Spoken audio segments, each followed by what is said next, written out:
Cette histoire s'intitule « Mes parents ont augmenté mon loyer pour financer le train de vie de mon frère, l'enfant doré. Alors je suis parti, et maintenant ils paniquent parce qu'ils ne peuvent pas vivre sans mon argent. » Salut Reddit, j'ai besoin d'évacuer tout ça avant de devenir dingue. Petit avertissement, ça risque d'être long. Je m'appelle Jack, j'ai 25 ans, et j'ai toujours vécu chez mes parents. Pas parce que je suis un loser incapable de se débrouiller, hein. J'ai un bon boulot de développeur web, je paie toutes mes factures, et j'économise pour lancer mon propre studio de jeux vidéo un jour. En fait, je paie un loyer à mes parents depuis mes 18 ans, 450 $ par mois. Ouais, 18 ans. Pendant que mes potes profitaient de la vie étudiante, moi je refilais déjà du fric pour habiter dans la chambre où j'avais grandi. Mais bon, ça me semblait juste. Le marché immobilier est une catastrophe dans le coin, et je me disais que c'était mieux d'aider ma famille que de filer mon argent à un proprio inconnu. En plus, mon boulot est à 15 minutes d'ici, donc ça avait du sens. Le problème, c'est pas l'argent. C'est mon frère aîné, Drew, 28 ans. Ce mec est la définition vivante du « syndrome de l'enfant doré ». Je te jure, mes parents le prennent pour un cadeau du ciel. Ça a toujours été comme ça. En grandissant, le 2 poids 2 mesures était tellement flagrant que c'en était risible. Genre, si Drew cassait le vase préféré de ma mère en jouant dans le salon. C'est un accident, chérie, ça arrive. Mais si moi je laissais un rondeau sur la table basse, j'avais droit à 3 heures de sermon sur le respect des biens et la responsabilité. Et je n'exagère même pas. Drew a abandonné la fac 2 fois, enchaîné 8 boulots différents, viré de la plupart, lancé plusieurs entreprises, qui étaient en fait juste des arnaques sur Facebook. Et malgré tout ça, mes parents disaient « Drew cherche juste sa voie. Il est tellement entreprenant. Il a de grands rêves. » Pendant ce temps, moi, avec mon boulot stable, mon loyer payé à temps, et un coup de main régulier à la maison, j'étais quasiment invisible. Bref, il y a un mois, Drew appelle mes parents en pleurant, lui et sa femme n'ont plus d'endroit où vivre. Traduction, ils sont fauchés et à la rue. Du coup, il débarque avec sa femme amie, leurs 2 gosses, Zoé, 7 ans, et Tyler, 4 ans, et un petit chien abominable, un spitz nain appelé Zeus. Apparemment, sa dernière aventure, business, une combine crypto, évidemment, a complètement foiré, et ils se sont fait expulser de leur appart. Mes parents n'ont pas hésité une seconde. Bien sûr que vous pouvez rester ici. Restez aussi longtemps que vous voulez. Aucune discussion avec moi. Aucun, ça te dérange. Rien. Juste, bienvenue dans le cirque. La maison est passée de calme et vivable à un chaos total du jour au lendemain. Les gosses crient de 6h à 21h, le chien démoniaque pisse partout, mes chaussures, mon sac, même mon lit une fois. Et personne ne le dresse, parce que c'est juste un chiot. Mon espace de travail? Fini. Je bosse à domicile 3 jours par semaine et j'avais un bon setup dans la chambre d'amis. Maintenant, elle est remplie de toutes leurs affaires qui ne tiennent pas dans la chambre d'amis. Je me retrouve donc coincé dans ma chambre à essayer de coder pendant que les gamins frappent à ma porte toutes les 5 minutes pour me demander s'ils peuvent jouer à Roblox sur mon ordi. Salle de bain? Toujours occupée. Cuisine? Champ de bataille permanent. Salon? Couvert de jouets et de poils de chien. Mes affaires disparaissent ou se cassent, et quand j'en parle, c'est toujours la même rengaine. Les enfants jouent, voyons, ou ce sont des accidents. Et le plus bizarre, c'est que Drew est devenu super bizarre et possessif chaque fois que je parle à Amy. Hier encore, je lui ai juste demandé si elle avait fini avec le grille-pain, et Drew a débarqué de l'autre pièce genre.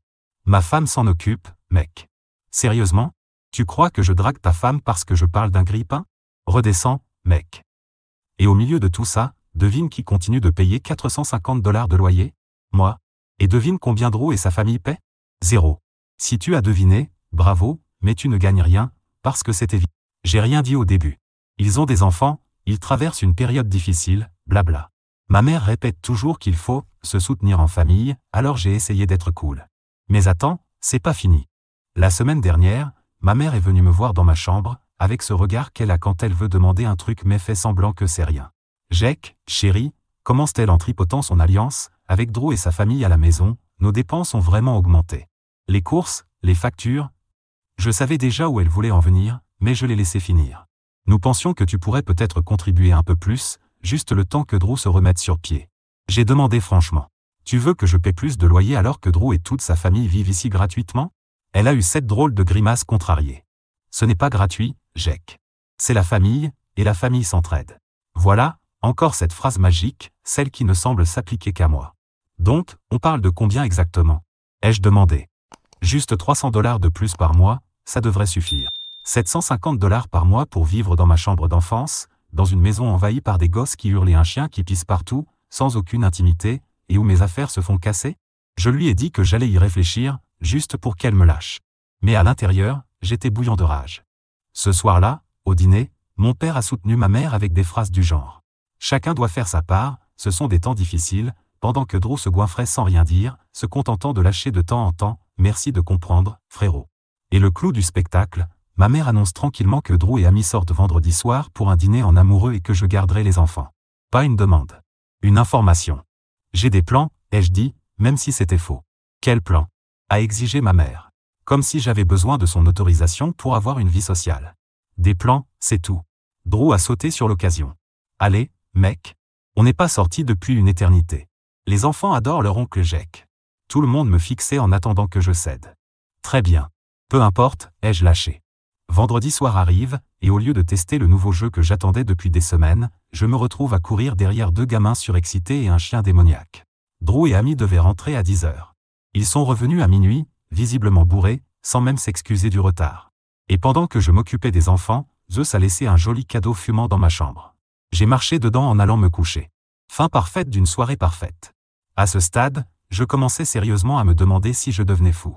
Est-ce que c'est moi le problème? Est-ce que j'exagère à penser que toute cette situation est complètement tordue? J'essaie juste de savoir si j'ai tort. Est-ce que je devrais ravaler ma colère, payer plus pour préserver la paix? Ou est-ce que j'ai raison de trouver ça profondément injuste? J'ai toujours été du genre à éviter les conflits, mais là, je touche à mes limites. J'en ai marre d'être celui qui doit toujours faire des compromis, pendant que Drew a toujours un passe-droit. Si quelqu'un a déjà vécu une situation pareille, j'aimerais savoir comment vous avez géré ça. Je vous tiendrai au courant de la suite. Merci d'avoir lu. Mise à jour 1. Salut tout le monde. Merci pour tous vos commentaires sur mon dernier post. Je ne pensais pas que tant de gens pourraient se reconnaître dans mes galères familiales. Bref, les choses ont empiré depuis, si vous pouvez le croire. Après toute cette histoire de babysitting, j'étais encore indécis sur la marche à suivre. Oui, la situation était pourrie, mais partir me semblait être un pas énorme.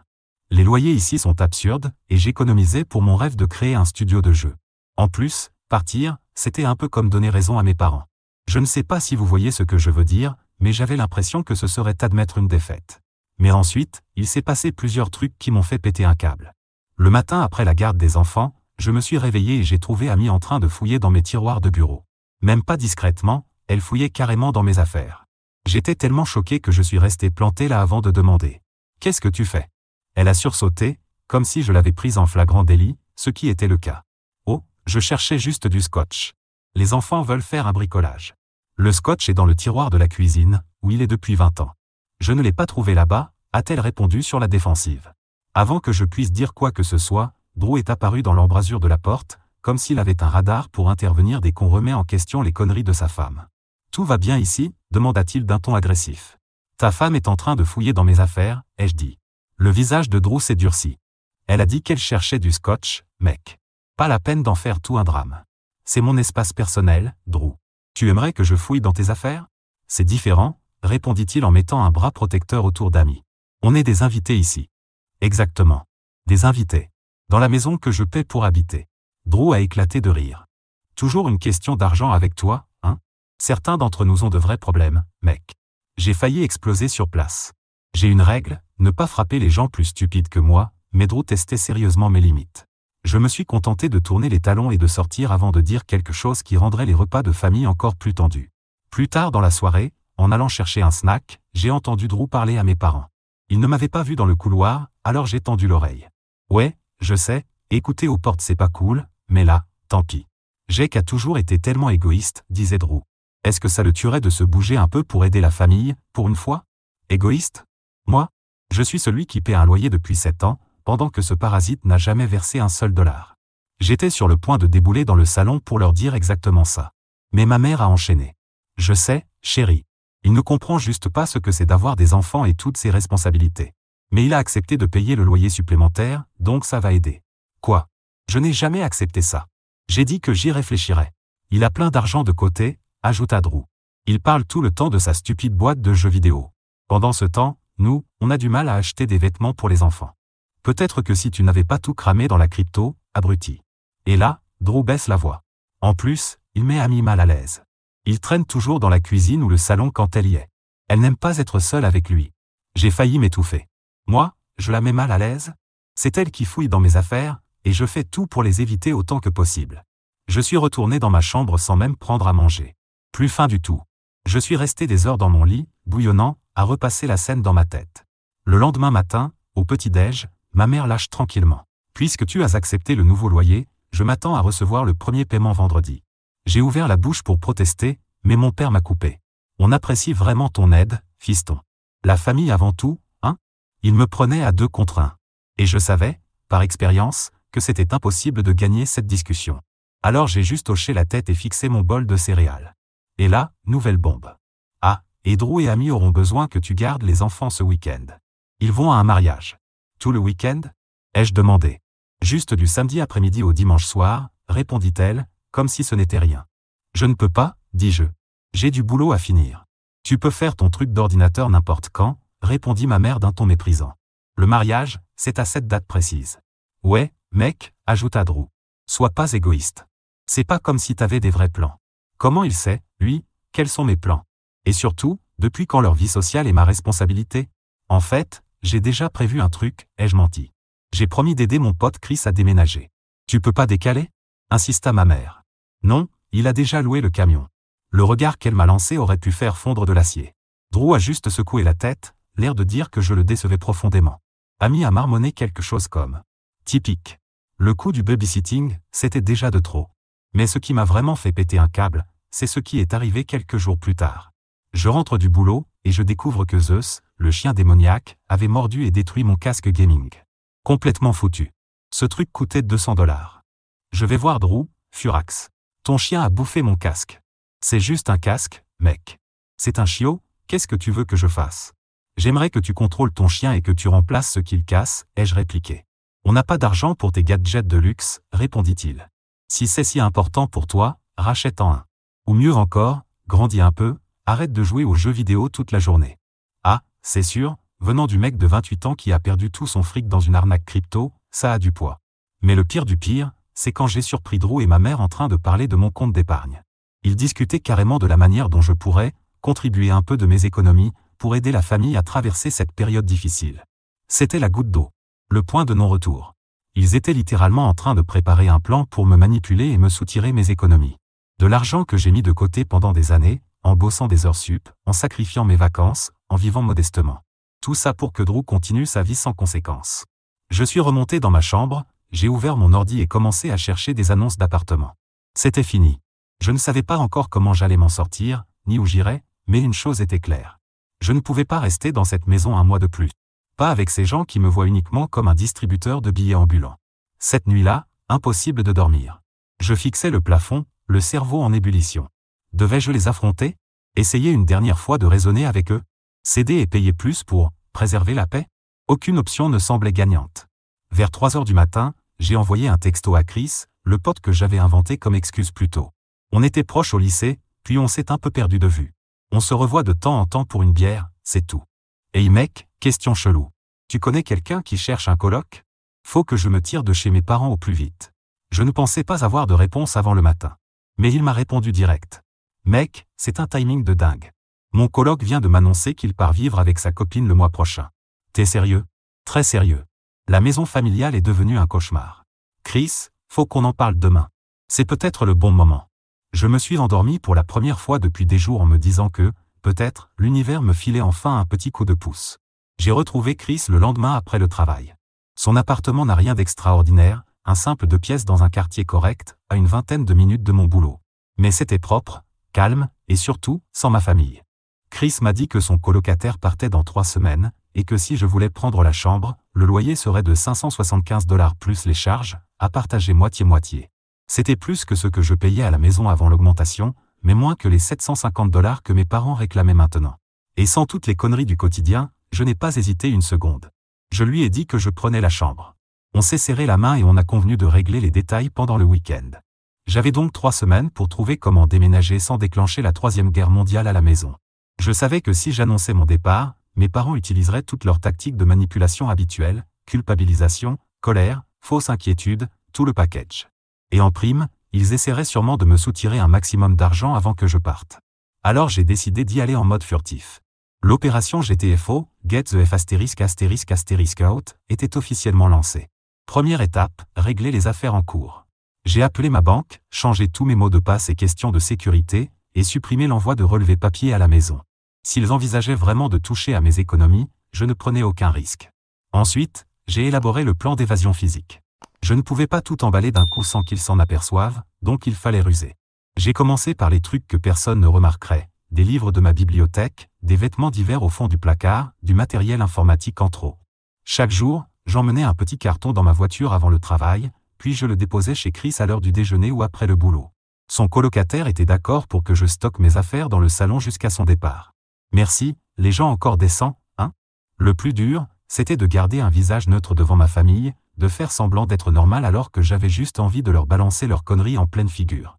Drew, lui, continuait à se comporter comme un petit roi, arpentant la maison comme si elle lui appartenait, laissant ses gosses et ce démon de chien détruire tout sur leur passage. En parlant du chien, Zeus a failli faire capoter mon plan. Il me suivait partout en aboyant dès que je déplaçais quelque chose. J'ai fini par garder des friandises dans ma poche pour le faire taire. On se serait cru dans un film de cambriolage. J'ai eu une grosse frayeur le jour où Zoé, la fille de Drew, 7 ans, m'a surpris en train de charger un carton dans ma voiture. « Qu'est-ce qu'il y a dans la boîte, tonton Jack ?» m'a-t-elle demandé, surgissant derrière moi comme un gamin de film d'horreur. J'ai failli faire une crise cardiaque. Juste des vieilleries que je donne, j'ai menti. Je peux voir? C'est ennuyeux, c'est des trucs d'adultes, des papiers, des livres. Je peux aider à porter?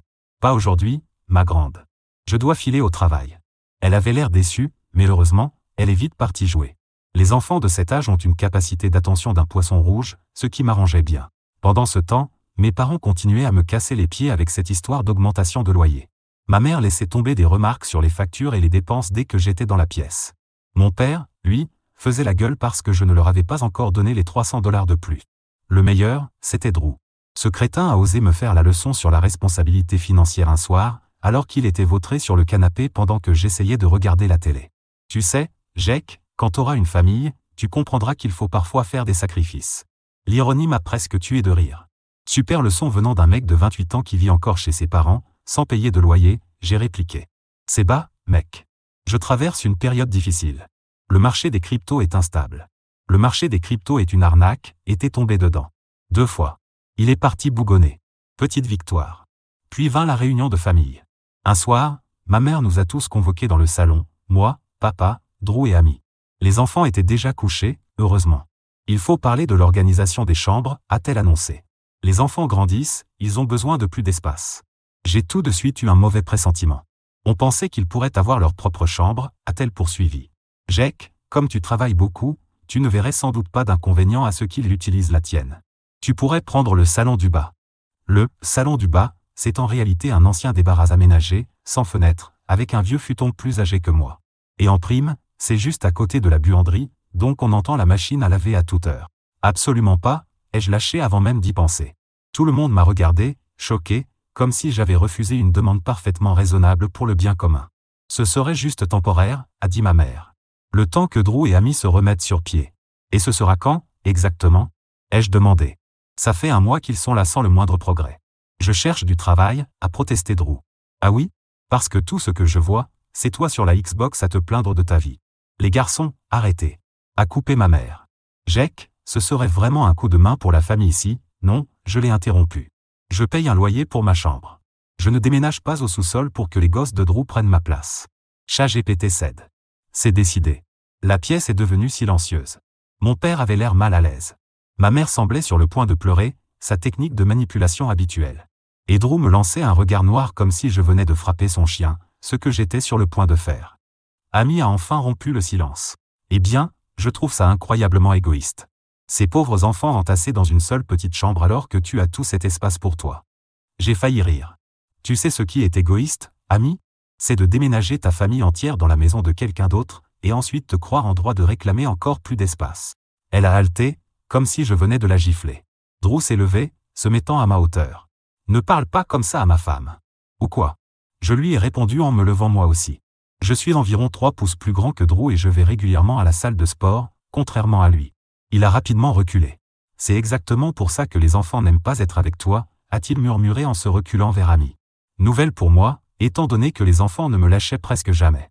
J'ai regardé tous ces visages en colère et déçus, et j'ai compris quelque chose d'important, ces gens ne changeraient pas. Ils continueraient à prendre et prendre jusqu'à ce qu'il ne reste plus rien de moi. Je vais me coucher, ai-je annoncé. Et pour être clair, je ne déménage pas au sous-sol, je ne cède pas ma chambre, et cette discussion est terminée.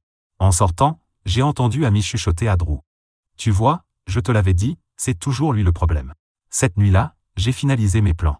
J'ai envoyé un texto à Chris pour lui demander si je pouvais emménager plus tôt, dormir sur son canapé jusqu'au départ de son colocataire. Il a accepté. L'opération GTFO entrait dans sa phase finale. Plus de gentils garçons. Il était temps de me mettre en priorité, pour une fois.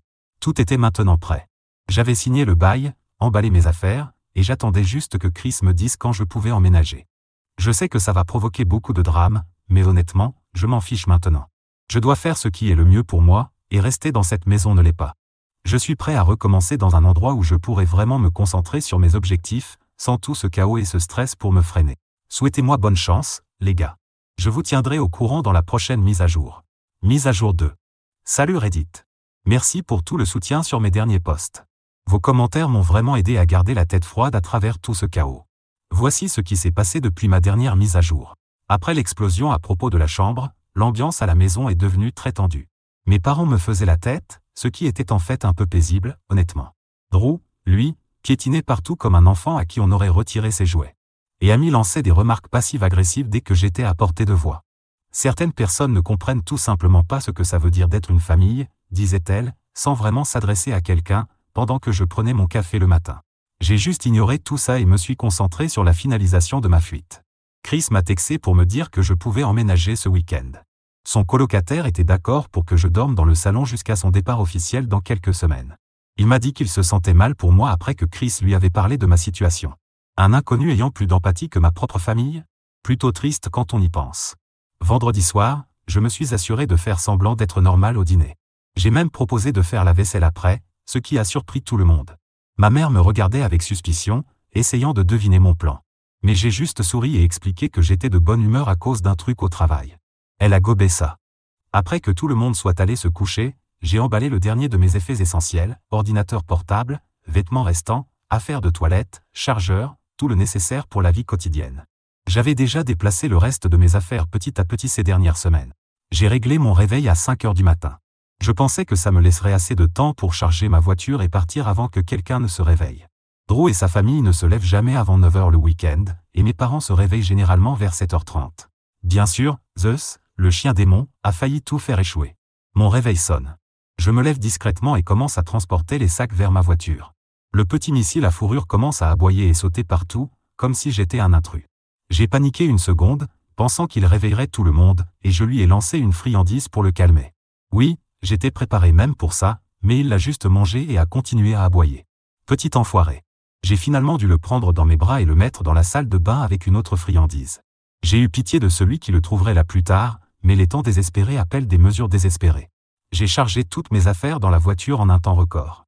Mes mains tremblaient tout le long, à cause du froid matinal et de l'adrénaline de la liberté imminente. Je suis resté une dernière fois dans ma chambre, regardant les étagères vides et les murs nus. C'était étrange. J'avais vécu dans cette chambre la majeure partie de ma vie, avec de bons souvenirs avant que tout parte en vrille. Pendant une fraction de seconde, un doute m'a traversé l'esprit. Est-ce une erreur? Vais-je regretter de partir comme ça? Puis j'ai entendu Zeus aboyer à nouveau depuis la salle de bain, et Drew hurler. Que quelqu'un fasse taire ce chien de merde depuis sa chambre. Non, aucun regret. J'avais pensé à laisser un mot, mais que dire qui n'ait déjà été dit. Alors j'ai juste pris mes clés, jeté un dernier regard autour de moi, et je suis sorti. Conduire loin de la maison de mes parents alors que le soleil se levait était surréaliste, comme si j'étais dans un film de passage à l'âge adulte. Je m'attendais à ce que de la musique dramatique commence à jouer. À la place, j'ai simplement mis du Metallica à fond, appuyé sur l'accélérateur et atteint l'appartement de Chris vers 6 heures du matin. Il dormait encore, évidemment, alors je suis resté un moment dans ma voiture à faire défiler mon téléphone. Je l'ai mis en mode silencieux, pensant que ce ne serait pas long avant que ma famille se rende compte de mon absence et que les appels et textos commencent à affluer. Chris s'est finalement réveillé vers 7h30 et m'a aidé à transporter mes affaires. Son appartement n'a rien d'extraordinaire. Un appartement basique avec une petite cuisine, un salon de taille correcte, 2 chambres et une salle de bain. Mais c'était calme. Pas d'enfants qui hurlent, pas de chiens qui aboient. Juste un silence béni et merveilleux. Fais comme chez toi, m'a dit Chris en me montrant le canapé. La chambre de Jim sera vide dans quelques semaines. Je me suis effondré sur le canapé et j'ai dormi 4 heures d'affilée. Le meilleur sommeil que j'avais eu depuis des mois, même sur ce canapé inconfortable. Quand je me suis réveillé et que j'ai regardé mon téléphone, c'était exactement ce à quoi je m'attendais. 8 appels manqués de ma mère, 3 de mon père, 2 de Drew, surprenant qu'il se donne la peine, et environ 1 million de textos. Maman, Jake, où es-tu? Maman, ça va? Appelle-moi tout de suite. Maman, pourquoi ta chambre est vide? Maman, je n'arrive pas à croire que tu nous fasses ça. Papa, fils, ta mère est très inquiète. Rentre à la maison. Drew, waouh. Vraiment mature, mec. Laisse tomber tout le monde. Maman t'applaudit. J'espère que tu es fier de toi. Le train de la culpabilisation était parfaitement à l'heure. J'ai éteint mon téléphone et aidé Chris à installer son nouveau système de jeu, pensant gérer le drame familial plus tard. Vers 18h, j'ai finalement rallumé mon téléphone et appelé ma mère. J'ai pensé que je lui devais au moins ça, même si elle avait été injuste envers moi. Elle a décroché au premier son de la sonnerie. « Jake, où es-tu? » « J'ai déménagé, ai-je dit calmement. Je reste chez un ami. Tu as déménagé? Sans prévenir personne? Comment as-tu pu nous faire ça? J'ai dû éloigner le téléphone de mon oreille. Elle hurlait tellement fort. J'ai essayé de te parler plusieurs fois pour te dire combien la situation était injuste. Tu n'as pas écouté. Alors tu pars? Pas de mots? Pas d'avertissement? Tu te rends compte combien nous étions inquiets? Ton père et moi avons rappelé les hôpitaux. La culpabilisation était à son comble, comme prévu. Maman, je suis adulte. Je n'ai pas besoin de permission pour déménager, et ça va, évidemment. C'est à propos de l'augmentation de loyer, n'est-ce pas? Ou de la chambre? Nous aurions pu trouver une solution si tu nous avais parlé au lieu de fuir comme un enfant. J'ai failli rire. Je vous ai parlé. Plusieurs fois. Vous avez ignoré tout ce que j'ai dit et continué à demander toujours plus d'argent, plus d'espace, plus de sacrifices, alors que Drew n'a rien payé. Ton frère a des enfants, Jake. Il traverse une période difficile, je suis désolé. Mais ce n'est pas ma responsabilité de subvenir aux besoins de sa famille. J'ai payé le loyer pendant 7 ans alors qu'il n'a jamais payé un centime. Ce n'est pas juste, et vous le savez. La vie n'est pas juste, a-t-elle rétorqué. La famille aide la famille. Exactement. Mais ça doit aller dans les deux sens, maman. Je ne peux pas être le seul à donner pendant que tout le monde prend. Elle a commencé à pleurer, ce qui a failli me faire flancher. La vue de ma mère en larmes a toujours été ma kryptonite, mais j'ai tenu bon. Je lui ai dit que je ne reviendrai pas, que j'avais signé un bail avec Chris et que je récupérerais mes affaires le week-end suivant. Elle m'a sorti la classique phrase de déception. Nous sommes déçus. J'ai répondu que j'étais aussi déçu d'avoir toujours mis Drew en premier, puis j'ai raccroché. Il fallait que ça soit dit. Drew m'a envoyé un texto plus tard dans la soirée. Merci d'avoir foutu le camp et de nous laisser gérer la crise de maman. Vraiment un grand frère modèle. J'ai répondu. Merci d'avoir déménagé ta famille entière et de t'attendre à ce que je paie pour tout. Vraiment un grand frère modèle. Mon père n'a pas arrêté non plus d'essayer de me contacter, envoyant menaces et textos culpabilisants, disant qu'il ne pouvait pas se permettre le loyer seul. Qui a dit que je m'étais inscrit pour être un second parent? Malgré tout ce drame, je sens que j'ai pris la bonne décision. Mon nouvel appartement est calme, mon colocataire est sympa, et je peux enfin me concentrer sur mes études et mon travail sans distraction constante. Ce n'a pas été facile de couper les liens avec ma famille, mais je sais que c'était nécessaire. Je ne peux plus sacrifier mon bonheur et mon avenir pour des gens qui ne m'apprécient pas. Donc voilà où j'en suis. Je ne sais pas ce que l'avenir me réserve, mais pour la première fois depuis longtemps, je me sens plein d'espoir. Merci à tous ceux qui ont suivi mon histoire. Je posterai probablement une dernière mise à jour bientôt pour vous dire comment tout se passe. Dernière mise à jour. Salut à nouveau. Ça fait un moment depuis ma dernière mise à jour. Merci à tous ceux qui ont suivi ma saga et m'ont offert conseils et soutien. Je me devais de vous donner une dernière mise à jour sur la façon dont les choses se sont déroulées. Ça fait quelques semaines que j'ai quitté la maison de mes parents, et honnêtement, la vie est plutôt agréable. Vivre avec Chris s'est mieux passé que prévu. On partage tout, on respecte l'espace de chacun et on s'entend généralement bien, sans drame.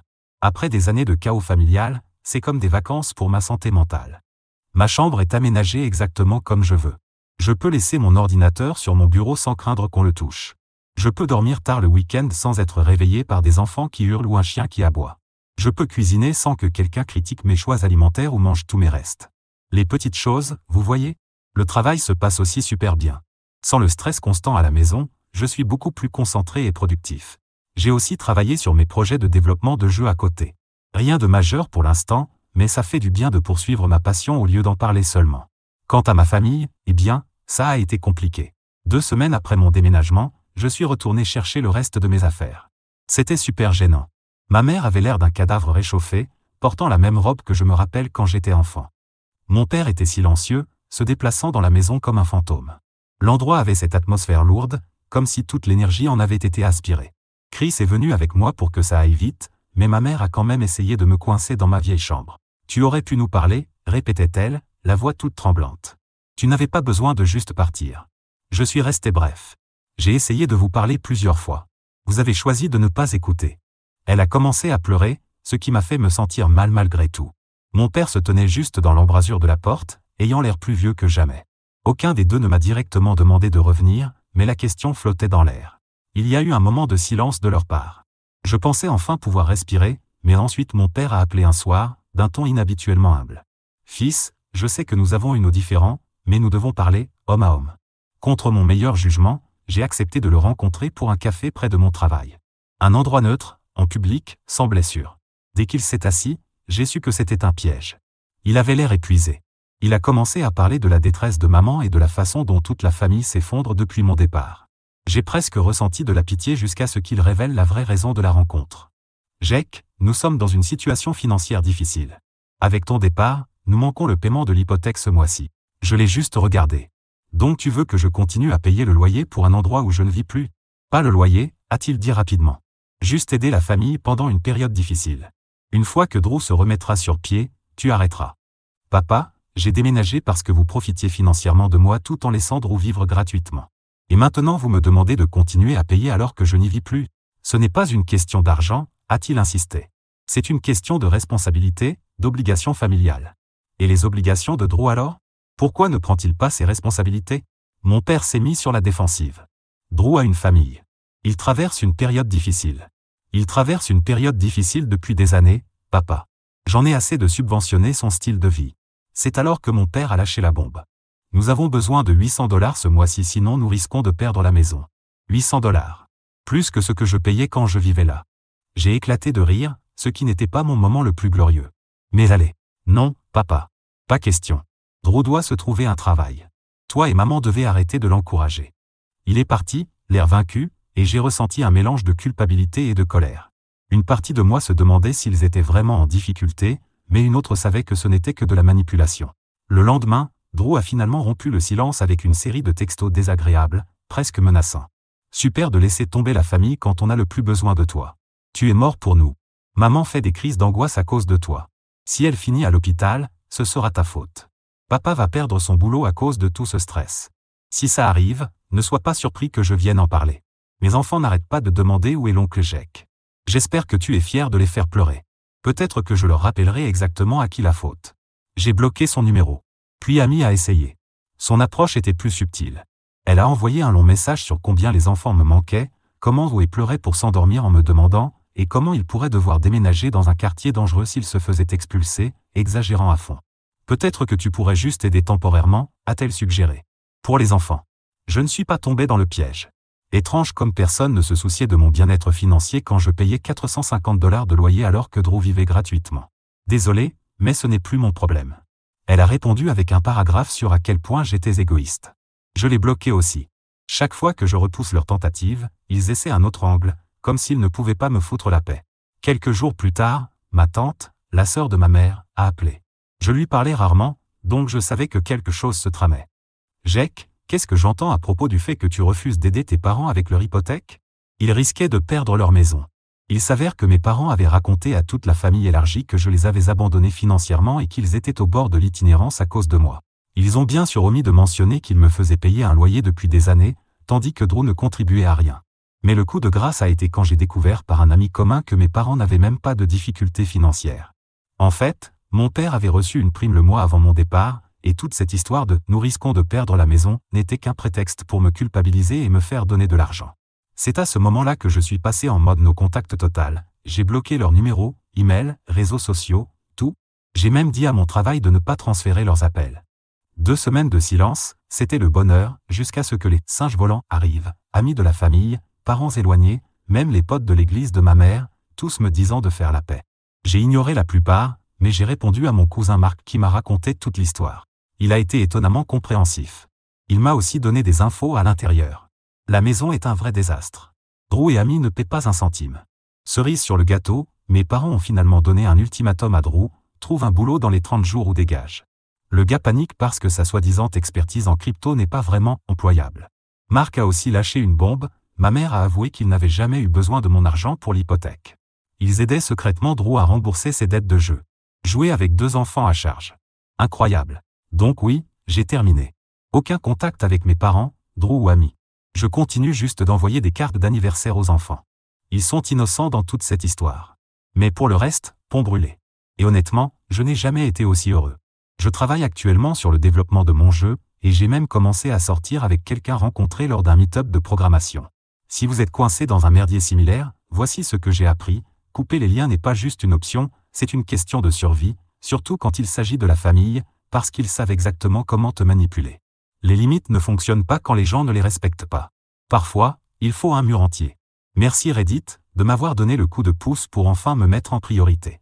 Eddie, pour ceux qui demandent des nouvelles du développement de jeux, je travaille sur un petit jeu de puzzle indépendant pendant mon temps libre. Rien de révolutionnaire, mais c'est amusant, et j'apprends énormément. Les rêves n'ont pas de date d'expiration.